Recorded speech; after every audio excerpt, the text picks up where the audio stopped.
जी दोस्तों, अस्सलाम वालेकुम। कैसे हो? खैरियत से ठीक हो? पिछले 2-3 दिन से पूरी कौम का जो है एक हैप्पी हार्मोन्स जो है रिलीज़ हो रहा है। स्कोरिंग करते हैं, देखते हैं मुख्तलिफ सोशल मीडिया पे। जेवलिन एक मुकाबला होता है जिसमें वो फेंकता है, एक जेवलिन फेंकता है और उसको जो है एक दुनिया का बेहतरीन प्राइज़ 100 सवा सौ साल का एक रिकॉर्ड है, उसने जो ब्रेक किया है। हैं? तो मैं आज उसके बारे में जो लोग कह रहे हैं इसके हटकर कुछ चीज़ें आपको बताऊंगा कि जी अरशद नदीम साहब ने जो किया है, और वो ऐसा हुआ कि आज सब उसको वाह वाह कर रहे हैं। लेकिन आज से 1 महीने पहले, 2 महीने पहले लोग नहीं जानते थे इतना कुछ, जबकि पहले भी 7-8 मुकाबले जीता है और 3-4 मेडल्स भी हैं इसके पास गोल्ड के। लेकिन जो ओलंपिक में उसने किया है और जो उसने अचीवमेंट्स हैं उसकी, उससे हमारी बॉडी के हार्मोन्स हैप्पी रिलीज़ हो रहे हैं, मेंटली प्रिपेयर हो रहे हैं हम कि हाँ यार, हम भी एक कौम है। और इस आदमी ने जो है हमें छोटे से इलाके में रह के इतना बड़ा विजन और इतनी बड़ी चीज़, ठीक है ना, शादीशुदा है, 2 बच्चे हैं उसके, लेकिन काम ऐसा किया है कि आज वो सुर्खियों में है और आज वो तारीफ़ों के पुल लोग बांध रहे हैं। कल बेचारे को चीज़ों की ज़रूरत थी तो, लेकिन बिल्कुल बेवकूफ़ आदमी है। होना होना कुछ नहीं है।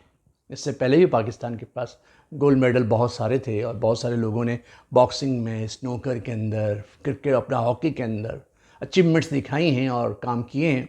थोड़े दिन तो वाह वाह होती है, थोड़े दिन तो जो है लोग उनको सर पे बिठा लेते हैं, लेकिन आहिस्ता आहिस्ता ये जो ख़बरें हैं ये नीचे चली जाती हैं।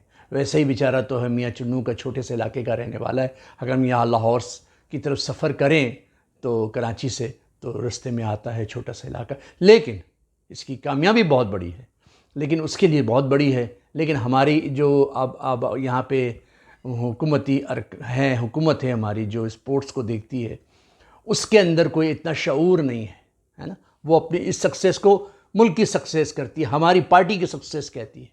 लेकिन हमारी जो है ये इसमें कुछ भी नहीं है एफर्ट्स ना। इसने जो कुछ किया अपने बलबूते पे किया।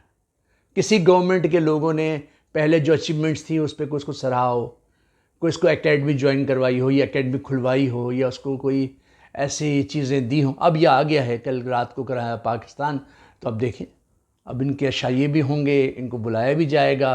14 अगस्त को जो है वो उनको बुलाया भी जाएगा और उनको जो है एक तमगा दे दिया जाएगा, इम्तियाज़ दे दिया जाएगा, यानी कि उसको नवाजा ज़रूर जाएगा, लेकिन उसमें उसको कोई फ़ायदा नहीं है।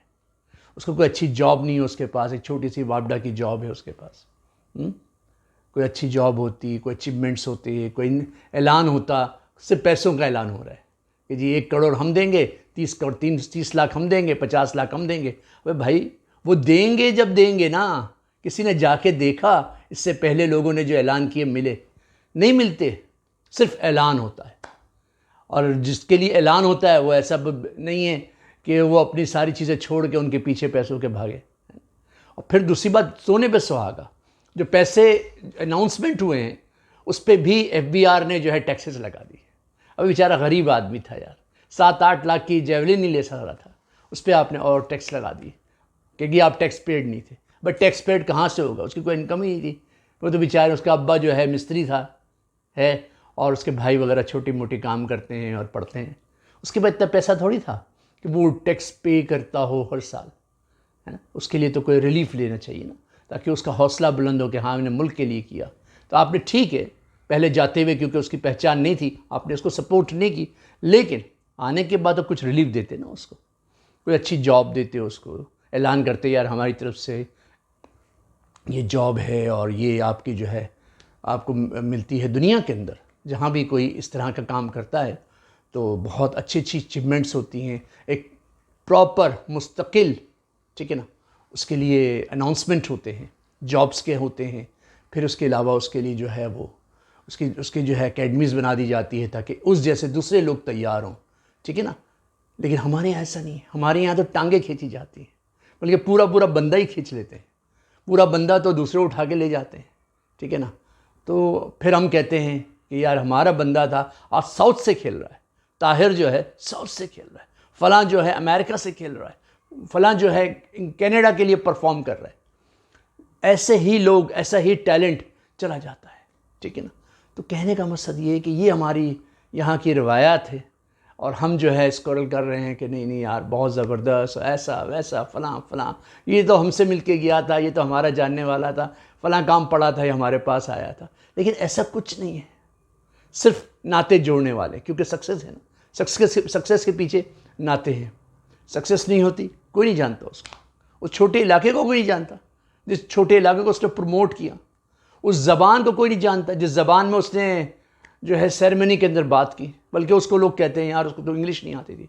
अबे जो काम करने गया था वो तो आता है ना, वो तो इसने 8-10 लोगों के अंदर जो दुनिया के और बहुत सारे जेवलिन उछालने वाले थे उसमें तो सबसे नंबर 1 आया है। तो उसमें तो ये परफेक्ट था ना, ज़बान नहीं आती तो क्या हुआ यार।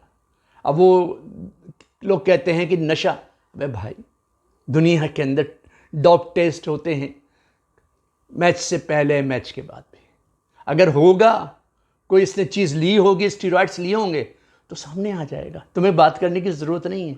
इतने होशियार लोग वहाँ बैठे हुए हैं यार, इतने मेडिकल्स के लोग वहाँ बैठे हुए हैं। तो अरशद नदीम साहब ने जो भी किया अपने बलबूते पे किया, और जो हम लोग इसके पीछे कर रहे हैं, अब अरबाब इख्तियार जो लोग कर रहे हैं वो सिर्फ खाना पूरी कर रहे हैं, ठीक है ना। कोई पैसे पूसे इतने नहीं मिल रहे जितने ऐलान है, ठीक है ना, इतने नहीं मिलेंगे, मिलेंगे ऐसे शरीफ लोग भी हैं जो ऐलान करते हैं, देते भी हैं, लेकिन उतने नहीं मिलेंगे। लेकिन उसके लिए बेसिक ये था, कोई ग्राउंड इसके लिए अलॉट किया जाता, उसके अंदर वो नर्सरी बनाता, उस ग्राउंड्स के अंदर जब भी मैचेस वगैरह होते या कोई प्रोग्राम होता उसको फिक्स अमाउंट मिलती, ताकि वो रिलैक्स हो जाता कि हाँ यार ये आमदनी यहाँ से आ रही है और मुस्तकिल आती रहेगी, ठीक है ना, ये बेनिफिट्स हैं उसके। तो फिर मुझे इस पर तवज्जो देनी चाहिए, जिसकी वजह से अल्लाह ने मुझे एक मुकाम दिया, एक कद दिया, एक नाम दिया। लेकिन जब आप ये नहीं दोगे मुस्तकिल, तो बेचारा थक हार के थोड़े दिन के बाद वही मेडल्स को लेगा। पहले के उसके पास 8-10 पड़े हुए हैं, सिल्वर्स के भी हैं, कुछ में गोल्ड के 3-4 हैं इसके पास, और अभी ओलंपिक्स का ही आ गया, वो एक ठेले पे लेके उसको बेचेगा। इससे पहले भी लोगों ने देखा, बॉक्सर्स हैं, हॉकी के प्लेयर्स हैं जिन्होंने बहुत सारे मेडल्स जमा किए और फिर वो रेड़े पे रख के उसको बेचते हैं, क्योंकि भूल जाता है ना आदमी, 6 महीने बाद इसका पता भी नहीं होगा कहाँ गया। अगर परफॉर्म करता रहेगा, लेकिन परफॉर्म नहीं कर सकता ना, एज फैक्टर होता है, एज फैक्टर। जब आदमी की एज बड़ी होती है ना, ज़्यादा होती है, तो फिर उस तरह की परफॉर्मेंस नहीं आती।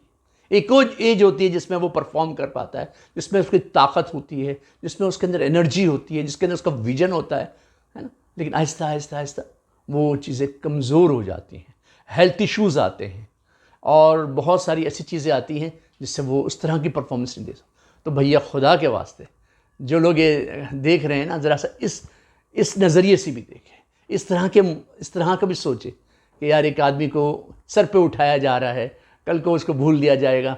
भूलना नहीं चाहिए ये आदमी ने। इससे पहले कितने लोग आए चले गए, स्नॉकर वाले भी चले गए, हॉकी वाले भी चले गए, बॉक्सर्स भी चले गए, यही कि बस इसको उठाया फिर गिराया, दफ्त पे उठा के फिर एकदम भूल गया। ये नहीं होना चाहिए। थोड़ा सा इसकी एनर्जी को, इसकी हेल्थ को देख के उसके लिए बहुत अच्छे अच्छे काम करने चाहिए। ऐसी तंजीमें हैं जो लाखों रुपए, लाखों डॉलर्स लेती हैं सालों भर में पाकिस्तान से, लेकिन इनके लिए कोई कुछ नहीं करता, ठीक है। तो बस आज की वीडियो का मौजू यही था कि अरशद नदीम के लिए ये कुछ किया जाए। अस्सलाम वालेकुम व रहमतुल्लाहि व बरकातहू।